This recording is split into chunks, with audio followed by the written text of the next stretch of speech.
There are 16 teams that make the NBA playoffs every single year, and going into this year's playoffs, there's a ton of teams that have a lot more pressure than other teams do, and when I say a lot more pressure, I mean a lot more pressure. Some teams' whole futures are going to be decided on what happens in this year's playoffs and what they can go ahead and do, and if they're able to go ahead and, go on a deep run or go ahead and bring the championship home, because there are a ton of great teams in this year's playoffs, and depending on who wins the chip and who goes deep in the playoffs is going to determine a lot of things that's going to happen next year.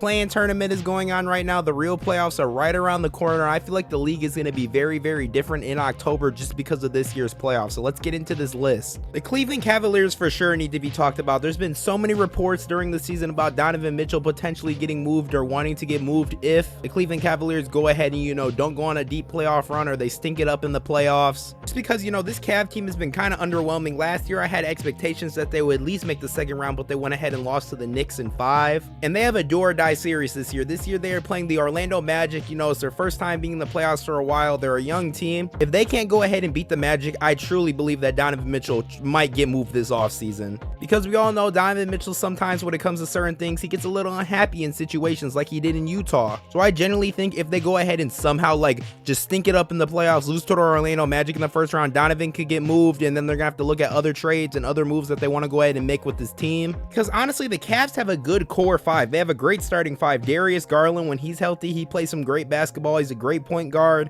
Donovan Mitchell, one of the top scorers in the NBA. Max Strus is a great role player to have. Evan Mobley, that's another huge question because Mobley hasn't been, the insane guy that they want to go ahead and draft. He's been kind of a little bit underwhelming, I would go ahead and say. And then Jared Allen, when he's on fire, he's playing some great ball. But just for the sake of Donovan Mitchell and the future of this team, this Cavalier team has to get it done versus Orlando. I'm not saying they have to go to the conference championship because they would have to go ahead and beat Boston. You at least have to get to the second round. You cannot blow this series versus Orlando Magic or there's going to be some severe changes in Cleveland. We also got to talk about the Sixers because I also know they have a ton of pressure going into the playoffs this year. I know they're currently going to be in the play-in tournament and I do not know yet if they're going to go ahead and play the Celtics or play the Knicks at the time I'm recording this video, but it's going to for sure be a tough matchup for them. I know that they have one of the best players in the NBA with Joel Embiid. Tyrese Maxey's a great point guard, but I don't know if the Sixers are going to really make it out the first round this year just based on who they're playing. If they play the Knicks, they might have a chance, but that Knicks team with their defense is all around amazing, and Jalen Brunson has been on an absolute heater.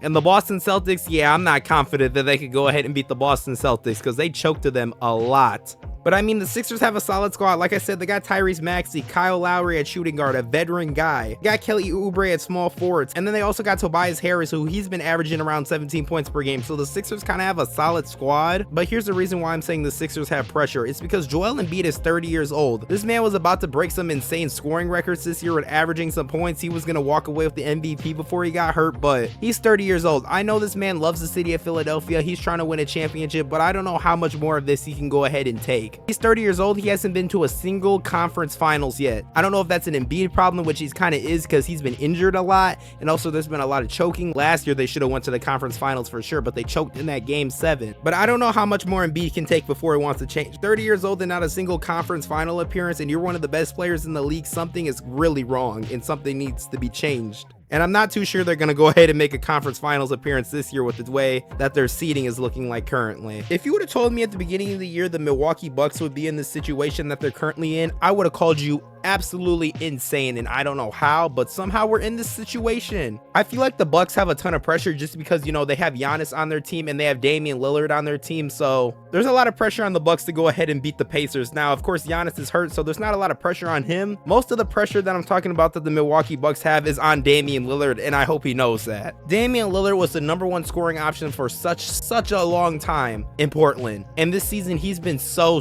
inconsistent. After the All-Star break, he was hooping for a little bit, and then suddenly the Bucks went on a losing streak towards the end of the season and Dame started playing like garbage, and then everything just started crumbling down. So now going into the playoffs for the 3 seed, we play Indiana. Yeah, Damian Lillard, dog, I've tried to believe in you all year. I've tried to say that you're gonna fix it. It's just gonna take a few games. I don't know anymore. I just gotta hope to pray to God that Damian Lillard snaps this playoffs and he's a playoff riser. We just gotta hope because all the pressure's on him. The only pressure that Giannis really has is to get back on the court, and I know Giannis is doing everything he possibly can to go ahead and rehab his calf injury, but I don't want him coming back on the court too early if something's still wrong with him and he's gonna get re-injured. And also, I don't want to put all the pressure on Dame because I'm also putting the pressure on Doc Rivers. I don't even know why we hired this man because me me personally, I'm not a huge fan of Doc Rivers whatsoever. He's a notorious playoff choker. Generally, if we go up like 3-1 or 2-1 versus the Pacers and we choke it, I'm gonna be so upset, and I'm gonna place all the blame on Doc Rivers because it's just something he would go ahead and do. He's been a mid coach all year, not even a mid coach, a below average coach all year. There's also gonna be some pressure on Chris Middleton. He's gonna have to really step up as the number 2 option for sure. He did that a ton when it was just Giannis and him, and now Dame's here, so there's gonna be a ton of pressure on Chris as well. And Bobby, you're gonna have to really step up versus Indiana's team because they cooked us all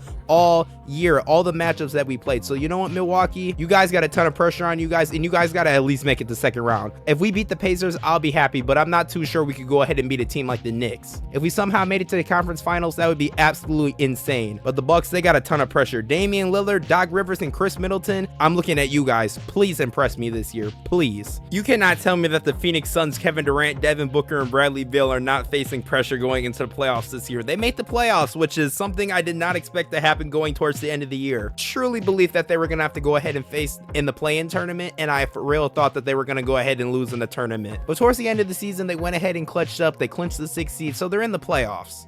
And their matchup is the number 3 seed Timberwolves. And even if they get past them, because we all know they're 3-0 versus Timberwolves this year, and me personally, I got the Timberwolves winning in 6 games. I feel like they're gonna turn up this playoffs. Even if they go ahead and win, they're gonna have to play Denver in the second round as long as Denver wins their matchup, and they got absolutely roasted by Denver last year in the playoffs. So there's gonna be a ton of pressure on this core 3 to go ahead and do something this year because they spent a ton of money on Bradley Beal. They went ahead and brought him in, which I thought was a really stupid decision to go ahead and bring him in for so much money when he's always injured and always playing inconsistent. Because if this Suns team somehow chokes in the first round, hey man, Kevin Durant, he loves switching teams, and I feel like he's gonna stay there for one more year. But man, the drama this offseason might get it started up once again, because I know Kevin Durant does not like losing, and he ain't won anything since Golden State. So things are really going to be interesting to see if this Suns team can't get it done, but there's for sure a ton of pressure on them. And looking at it, if this Suns team really doesn't get anything out of that Kevin Durant trade, might have been one of the greatest fleeces of all time, because hey, at least the Nets got Mikal Bridges, and the Suns, they went ahead and got Kevin Durant, but they didn't really get anything out of him besides, you know, points every night, but they didn't get a championship out of him. And I know the Suns are trying to go back to the NBA Finals like they did in 2021, but they traded all the pieces that they had to that championship roster. So looking at it, I know there's a ton of pressure on Kevin Durant and the Suns. The Los Angeles Clippers also have a ton of pressure to go ahead and do something, man. They got to do something, and I'm mad because Kawhi Leonard might be hurt once again. They're talking about knee inflammation. There's reports coming out. I just want one deep run for the Los Angeles Clippers when they're healthy, because like this is getting ridiculous every single year. They've had this core Kawhi and Paul George for like what, 4 years, 5 years now, and they've only made it to what, one conference championship, and Kawhi wasn't even healthy. It was Paul George really putting the team on his back. Honestly, now have a nice team that got Paul George, Kawhi, Zubac is still there, James Harden to play point guard, and they got Russell Westbrook coming off the bench. They have a great team, a great core. For this is playing the Dallas Mavericks and Luka in the MVP, in my opinion, in the first round. If the Clippers get first rounded and Kawhi plays, I don't truly know what to say about this Los Angeles Clipper team. They got to figure out something, because if they can't win this year, they're never going to win it with this core, because there's no way, just shape or form, that this is going to be able to happen. If y'all can't do it this year and at least make the finals or the Western Conference Finals, do something at least. You guys have to do something with this core. If not, this team is truly never going to win a championship. I genuinely think they just might be cursed with injuries or something like that.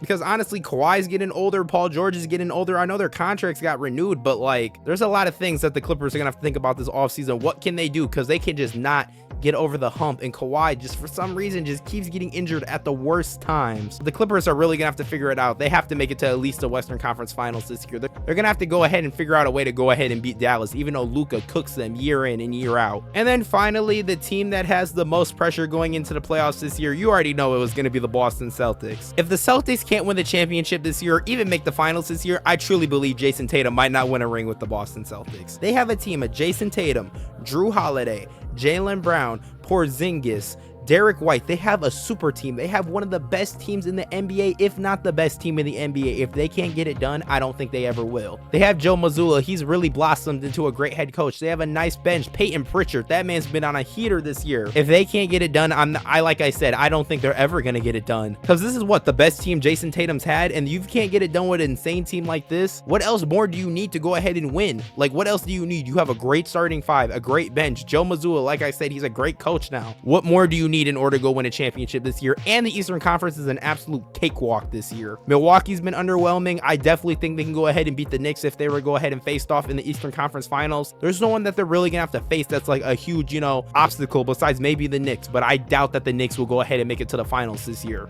If the Boston Celtics choke this, like I said, I do not think that they're gonna win a ring anytime soon. And every single year they go ahead and choke. Will I be surprised if it happens this year?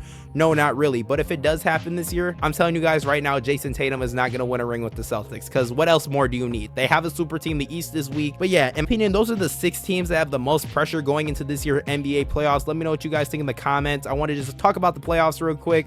I'll be dropping a video soon on what I think my playoffs predictions are going to be once the play-in is settled and everything like that. But let me know what you guys thought about the video. Drop a like and subscribe. It's very much appreciated, and I will see you guys in the next one.